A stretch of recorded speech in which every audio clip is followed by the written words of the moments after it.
This is Josh White with JW Math Tutoring. This video is going to go through Digital SAT Practice Test number 2, the Math section, Module 2A. This is the easier of the two second modules that you could get when you're completing Practice Test 2 in the Bluebook app. So let's go ahead and get right to it. But life is a dream the calculus could never predict. Just before I get started with Module 2 of Practice Test 2 from the Math section within the Bluebook app, this is Module 2A, or what I would call the easier of the two second modules. A couple things to remember. First, obviously, if you like this video, please do give it a thumbs up, and of course, subscribe to my channel and sign up for notifications. And second, I like to show as many methods as possible to solve these problems. So it's very likely that I might go over the total allotted time, the 35 minutes for this section, just because, I might show 2 or 3 different ways that you could solve a problem. All right, so with that being said, problem number 1 here, this is just a very basic linear equation. All we're going to do is just, subtract 12 on both sides. And when you do that, you're just going to get k equal to 324. I mean, obviously, you could back solve this by plugging in the answers, or you could go to Desmos and you could type this equation in. But like the thing is, it's 324, so you're gonna have to scroll all the way to the right to find it. I think it's just easier to just go ahead and solve it, by subtracting 12. Correct answer is letter B.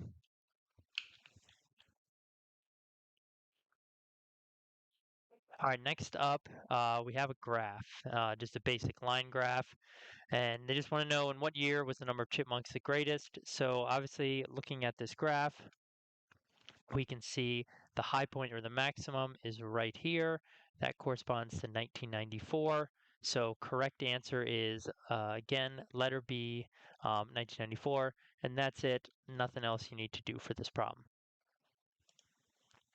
Next up, number 3, we have a graph here, and this is actually an exponential function, although they don't actually give us the function, but I can just tell that by looking at it. So they want to know here what the y-intercept value is. So if we look on the graph, when x is 0, it crosses the y-axis right here. So that is just the point 0, 2. So the correct answer for this problem is also, again, letter B. And that's it. No more work needed on this one. Now, question number 4. Basically, they want to convert 51 meters to centimeters. So you could basically use what's known as factor label method. This is what's used a lot in chemistry. So we have 51 meters to start off with, and then we're going to multiply by the conversion factor. And meters would go on the bottom because we want that to cancel. 100 centimeters would go on top. So the meters cancel out. You do 51 times 100. That's going to be 5100. So the correct answer for this one is letter C. Now, if you're not familiar with that, you could, of course, set up a proportion. And that would just look like the following. You could say unknown x number of centimeters is equal to 51 meters. And then we set it equal to the scale factor. And the scale factor, we match up the units. So centimeters goes on top. Meters, which would be 1, goes on the bottom. Then you cross multiply and notice you get the same thing. X times 1 is just x. 51 times 100, well, that's 5100. So same answer, just a different way to set it up or to think about it. Next up, here we have question number 5. And this one, they're talking about an angle that is in radians. And they want to convert it to degrees. So easiest way to do this, just to go ahead, take the angle, 16 pi over 5, multiply it by the conversion factor, which is basically pi radians. So again, this is radians. We would put pi, which corresponds to the radians, is 180 degrees. You could also technically use 2 pi and 360, but you'd have to cancel out the 2, in the 16, and then, and so on. But I'm just going to use pi and 180. Then the radians cancel out. Now here, in terms of reducing these, I mean, you could just do this on Desmos, 16 times 180 divided by 15, but also 15 goes into 180 12 times. Then you just multiply 16 times 12. Also, the pi's will cancel out. So it's just 192 degrees. So correct answer for this problem is just 192.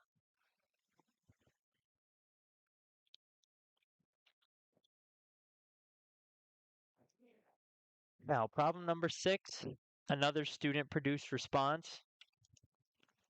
So on this one, they give you an equation and they want to know what the value of it is when x equals 8. So this is just a basically plug in the value of 8 for x and see what the y is. So it's just 5 times 8 plus 10, 40 plus 10. So the correct answer to this one is just 50. And you just type in 50 and that's it. Again, this one you could just go to Desmos and type it in, but it's not really going to be that much quicker than just doing 5 times 8 and adding 10. But you could also graph the line and then go to where x is 8 and see what the y value is as well. All right, number 7. Here we have a question that talks about a speed basically that they give you, and they want to essentially convert that speed, minutes per rate, minutes per mile, to number of miles. So there's multiple ways you could do this. One way would be just thinking through it theoretically. So you have, 5.7 minutes per mile or per 1 mile, right? This is what you're given. This is his rate. It says which function models the number of minutes it would take to ride X miles. So if you notice, if you multiply this by X miles, the miles cancel out, and the overall thing you're left with is the number of minutes. Minutes is the only unit left. So 5.7 minutes times X miles would be your answer. So the correct answer for this is going to be letter D. Now, other methods that you could use to solve this would basically be like picking numbers. So you could say, okay, he's going to ride for how long? How long will it take him to ride? Let's say x equals 1 mile. Okay, so 5.7 minutes per mile if he's riding 1 mile. Well, the total would then be, 5.7 minutes. So now we go through all the answer choices and we plug in 1 for x, and we see which of these is equal to 5.7. A is 1 divided by 5.7. That's obviously not it. B would be 1 plus, which would be 6.7. Not it. This would be 1 minus, which would be a negative value. Not it. 5.7 times 1, that's 5.7. That just confirms the correct answer. So you could use picking numbers to get this as well if you're having trouble, reasoning your way through it.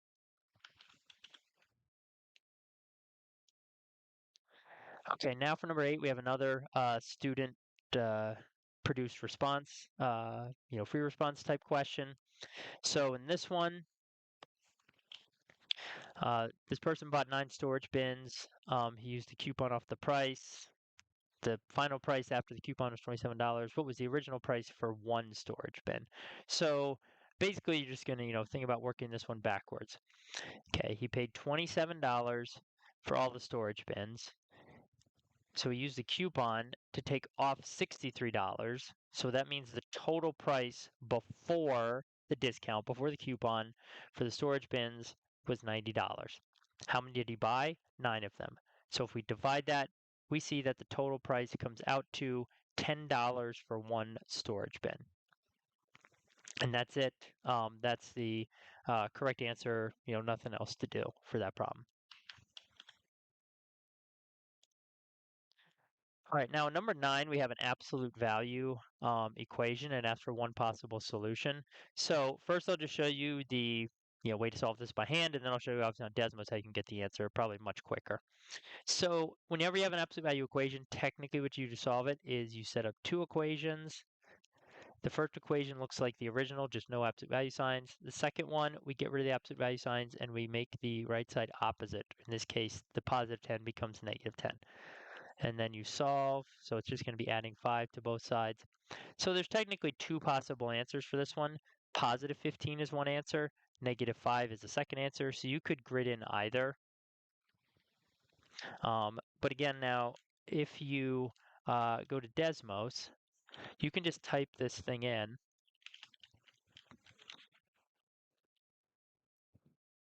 and you just look for the two spots where it intersects the x-axis. So there's two vertical lines here. These are our two solutions. Okay, so we can see one is right here at negative 5, and we can also see the other one is directly on 15. So you could, again, get this answer in Desmos possibly much quicker, even if you don't remember how to solve an absolute value equation.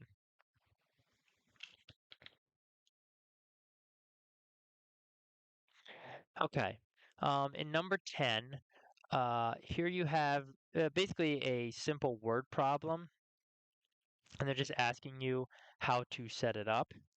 So if you just go through and just straight translate this, 3 more than means we're adding 3 to something 8 times a number x, 8x, is equal to equal sign 83.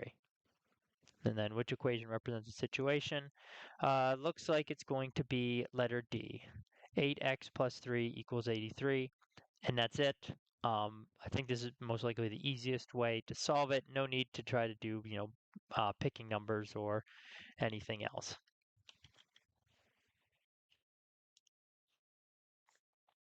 All right, now, next one, question number 11. Just want to know which expression is equivalent to this one. So this is just basic factoring out a GCF.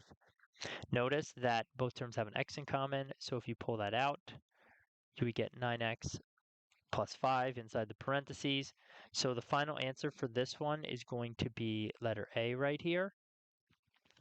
Note that you could also do this one using the following methods. You could take these answer choices, basically back solve it. You could multiply them all out and see which one gives you 9x squared plus 5x. So just, distributive property for all of them. Or you could technically also go to Desmos. You could graph the original expression, and then you could graph the 4 answer choices and see which one is the same. So I'll just show you real quick how to do that, because it is a good skill or something to be aware of.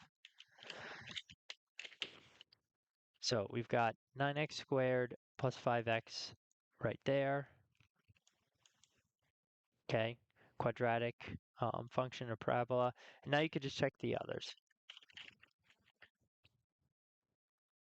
So you can see this one, it's basically right over top of it. If I take off the green, the blue appears. I take off the blue, the green stays there, So that's what confirms that these are the same. And you could see with the others, so if I change this to 5x and change this to 1, okay, they're obviously not the same. Now I change this to 9x, and this x was 5, clearly not the same. And then lastly, x squared, 9x is 5. Again, clearly you can see those are not the same. So that's just an alternate method you could use again to solve this. All right, for the next problem, number 12, here you just are combining two polynomials together and basically combining like terms and then finding which of these equivalent. So again, you could use the same exact technique that I just demonstrated on the last problem to do this, where you could go to Desmos and like graph this long expression here, then graph the other 4, see which one's identical. So I won't bother demonstrating that again. If you want to see that, go back, just to problem 11. But otherwise, we're just going to combine the like terms. So 2x squared plus x squared, 3x squared. So right away, notice these are out. X plus 6x plus 7x, okay, no difference. And negative 9 plus 1 would be negative 8. So the correct answer for this one is going to be letter D. And that's it. Again, we're just combining like terms here, adding two polynomials together. All right, for this question, we have a system of equations. So if you were going to solve this by hand, I'll just show you how to do that. But again, it's going to be much quicker and easier just to do this in Desmos. So I would take this 5y and just substitute it in right for x, since the second equation's already solved for x. And you get 5y plus y equals 18, or in other words, 6y equals 18, so y equals 3. Notice there's only one answer choice that has a y coordinate of 3, so this has to be answer choice A is the correct one. So we can we don't have to do the other work, but just if you wanted to, x is 5 times 3, which is 15. Now again, what I would do, most likely if I was going to solve this, this is actually like taking the test, I would just go to Desmos and just plug this in and just see where the two things intersect. 15.3, correct answer is A. That's it. So much quicker than doing it by hand. Now, question 14. Here you're given 3 points basically for a linear function. So if you're going to do this by hand, a couple things. First of all, you could notice that this point right here is the y-intercept. And therefore, you already have the value of b. So we already know that b is going to equal 29. So right off the bat, you could get rid of this and you could get rid of this. Now to find the slope, of course, you would just subtract the y values. So I'm going to do 32 minus 29, and then over the change in the x values, which would be 1 minus 0. That just comes out to 3 over 1. So the slope is 3. Therefore, the equation of this line is going to be f of x equals, or y equals, 3x plus 29. Correct answer is letter A. Now, here is how you could solve that problem in Desmos. So all you have to do is, let's see here, let me just erase the screen.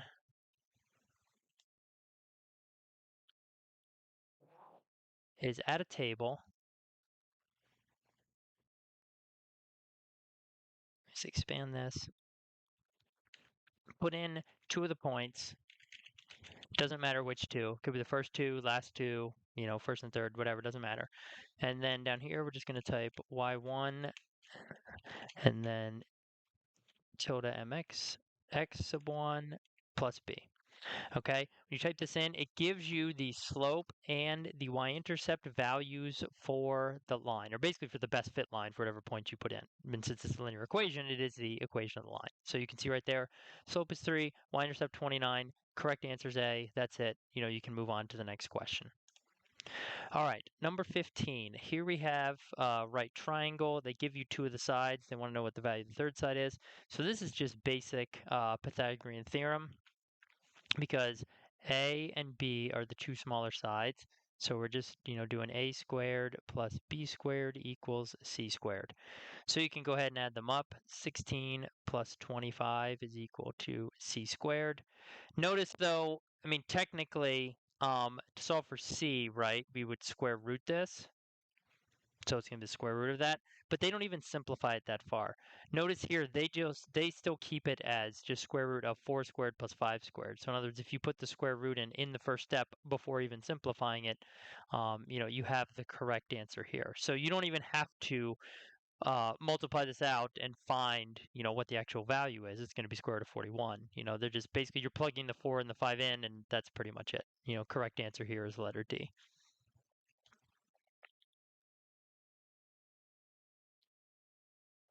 All right, next up on 16, we have another student-produced response question. And it's actually a very straightforward question. Just want to know the area of a rectangle. If you know its width is 34 and its, length is 34, width is 29. So of course for area, we just multiply these two values together because the area of a rectangle is just length times width. When you do that, you get 986. That is the correct answer. Just fill it in here and nothing else to do. Move on to the next problem. All right, now number 17, they give you the equation of a line, or excuse me, they give you a graph and they want to know the equation of the line. Here's how you could do it by hand, and then I will show you how you can do it on Desmos. So first of all, notice a couple things. Y-intercept right here is -8, so we know that the b value is -8. They all have that, so that doesn't help us. All right, next thing, notice the slope is negative, so right off the bat, we can get rid of anything with a positive slope. And now we can just get the slope by counting. So notice there's another point right here on the x-axis. So notice I could go over 8 units to the right and then down 8 units right here. So if I wanted to do the slope, I would put the rise, which is the -8 because I went down, over the run, which is +8 because I went to the right, and that just simplifies to -1. So equation line is going to be y equals -x minus 8. Correct answer for this one is letter C. Now, let me show you how you could do this on Desmos using the graphing calculator. So what we have to do is similar to the previous question or I guess 2 questions ago. All you're going to do is find 2 points on the graph. So one of them is right here at -8, 0. So we're going to type that in. And then for the other point on the graph, I'm going to use the y-intercept value of 0, -8. So now I have that in. Now, let's just say you created the new table and entered those. Then, of course, in the second step, you would do y sub 1 and then the tilde mx sub 1 plus b. When you do that, it gives you the equation of the best fit line through those 2 points. That is going to be, as you can clearly see here, a slope of -1, a y-intercept -8. Therefore, equation will be y equals -1x minus 8. Again, it confirms letter C. So this is how you do the entire problem on Desmos. Next problem. Here we have some function they give us. They want to know what the value of n is when this is equal to 56. So in other words, 56 is equal to 7n cubed. Now, I guess the way you would typically solve this is you would divide by 7. You get 8 equals n cubed, and then you would cube root both sides. Therefore, n is equal to the cube root of 8, and that's just the number 2. So the correct answer is letter A. Second method you could use to solve this is back solving. You could just take these values and plug them in for n and see which one comes out to 56. And you could, of course, obviously do this on Desmos. So for this one, just be 7 times 2 to the third, type it in. Is it 56? It is. So, it's correct. And then this, 7 times 8 thirds to the third power, that's not going to be 56. Again, here, 7 times 7 to the third. And same thing here, 7 times 8 to the third. They're all going to be wrong, obviously. But that's an alternate method you could use if you don't know how to solve, this basically cubic, technically, equation. Again, take the answers, plug them in, see which one gives you 56 as its output. Next up, problem number 19. Here we have another linear function, and they just want to know what the x-intercept is. So the x-intercept, of course, is when the y value or y coordinate is equal to 0, i.e. where it crosses the x-axis. So you can just plug in 0 for y and then go ahead and solve this for x. So add 84 to both sides. 84 equals 7x, divide by 7. X is going to equal positive 12. So it's going to be the point 12, comma 0. Now, I do want to also point out again, of course, you could just go to Desmos if you forget or having problems solving for the x-intercept. You could graph this line. Now, we're not going to notice when I first graph, I don't see anything because the y-intercept is way down at -84, but it comes up pretty quickly, and you can see right here, where is the point that it crosses the x-axis, i.e. with the y coordinate 0? Oh, it's 12. So 12, comma 0, there's your answer, letter D, and then you can move on. All right, next up, number 20. So for this problem, basically you have an inequality that you're going to set up. So the combined weight of the trailer and the boxes has to be less than or equal to 4,600 pounds. So the trailer is 500 pounds. That's fixed. And each box weighs 120 pounds. So it's 120 pounds, and then we'll use x for the number of boxes because we're going to multiply 120 by however many boxes there are.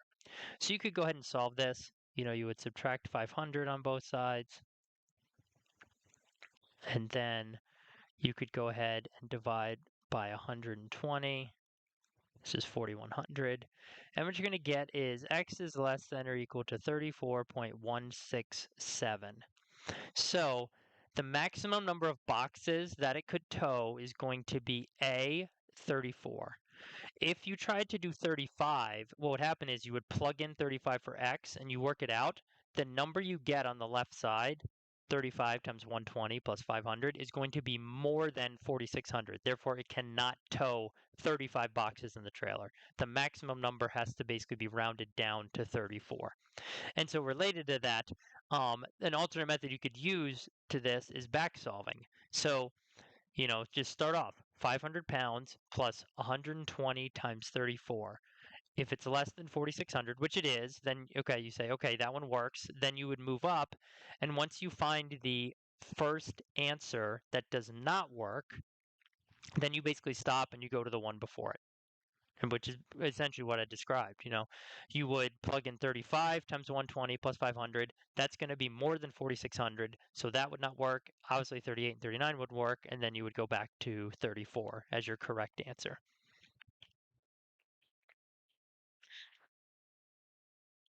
All right, next up, number 21. Here you have a wire that's being cut into two pieces. And basically, we're going to have a system of equations to solve here. So, excuse me. We have this wire, total length 106 inches. It's cut into two parts. One is x, okay, one is y. So right off the bat, we know x plus y together equals 106. Then they tell us the value of x, okay, is equal sign 6 more than 6 plus 4 times 4 multiplied by y. And they say, what is the value of x? So now you can just solve the system of equations, get the value of x, and then we're pretty much done. So the way to set up, though, it's easiest to substitute this in for x and technically get y first and then plug y back in order to find x. So if you do that, it simplifies to 6 plus 5y equals 106, or in other words, 5y equals 100. Y will therefore equal 20, divide by 5 on both sides. So now when you go to plug that in, x is equal to 6 plus 4 times 20. 6 plus 80, x is going to equal 86. Now, so the correct answer for this one is letter D. Couple things to point out. First, once you found that y is 20, you could probably just look at the picture if you drew it like this and realize, oh, if this is 20, this has to be 86. Just 106 minus 20, 86, and get the answer that way instead of plugging it in down here. Like, that's fine. Second of all, once you get the system of equations, which I'm just going to jot down up here, x plus y equals 106, you can easily solve that on the Desmos calculator. So let me just show you real quick. X plus 6y, excuse me, x plus y equals 106. And then the second line is x equals 6 plus 4y. Okay, so now we're looking for where do these, we might have to zoom out a bit, intersect. Okay, there it is right there. Where's the gray point? The gray point is the intersection point. Okay, it's 8620. What's the value of x? It's 86, letter D. That's how you could get it without actually doing the workout.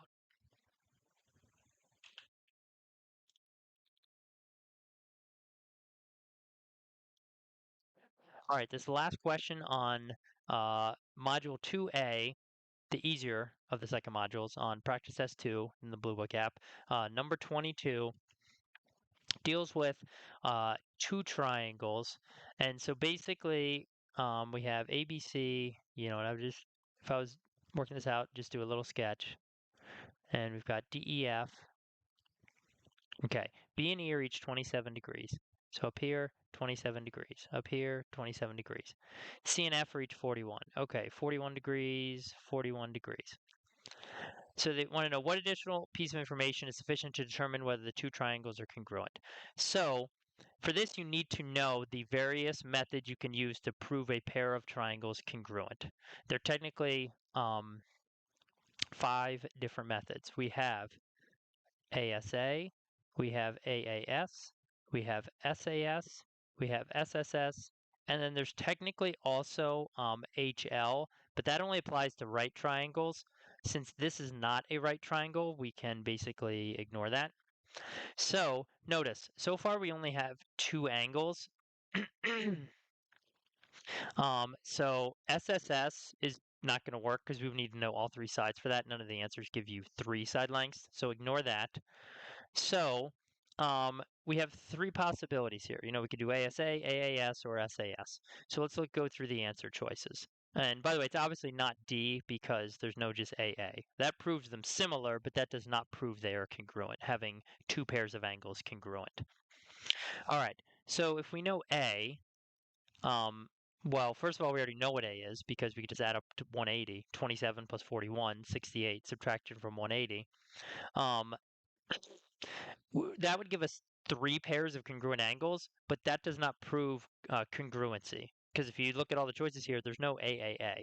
So that one can be eliminated. That doesn't help us. If we know AB,